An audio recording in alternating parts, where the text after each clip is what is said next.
I'm Harriet Birunji.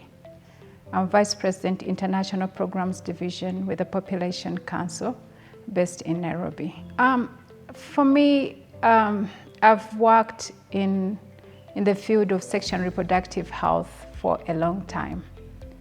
And I think there's been a missed opportunity for us as partners who are working and contributing to bringing about change on sexual and reproductive health outcomes to begin to work together and draw on each other's comparative advantage.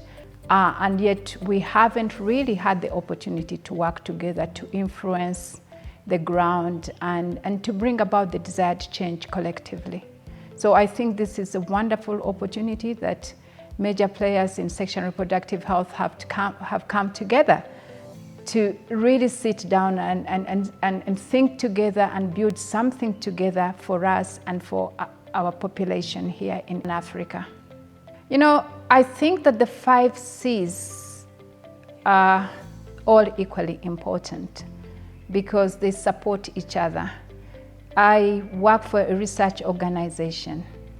And yes, we can sit on our desks and generate data, but if we don't work closely together with other partners, the advocates, whom sometimes I call the noisemakers, who bring positive visibility around the issues, then our research will just remain in publications and not be utilized. Regarding the C's, without being selective, as I have emphasized, all the 5 C's are important. And here in particular, what would be really critical is to grow a whole generation of African researchers that are doing research on abortion.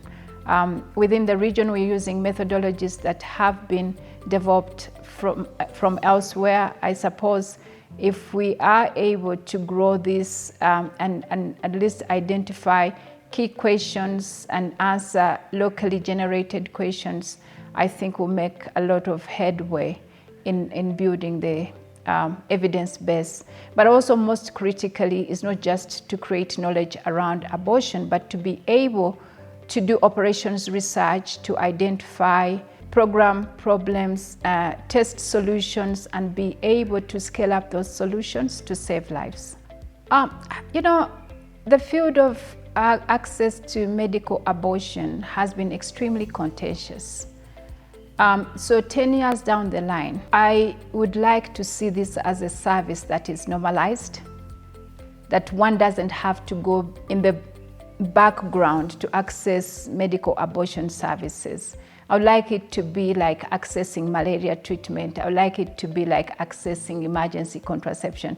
I would like it to be just like any other service that anybody who needs it can use it and can access it. That's what I think better access at the end of the day would be important.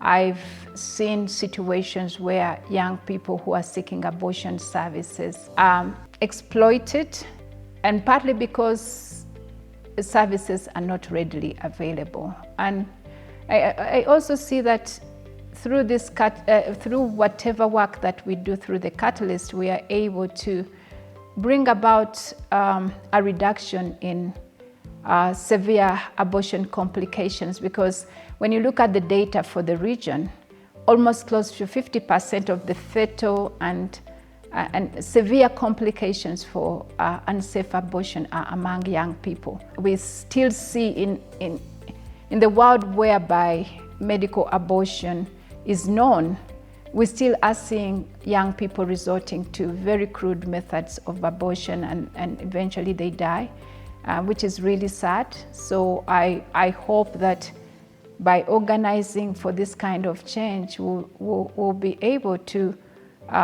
save lives. And really, this is really about saving lives or transforming lives.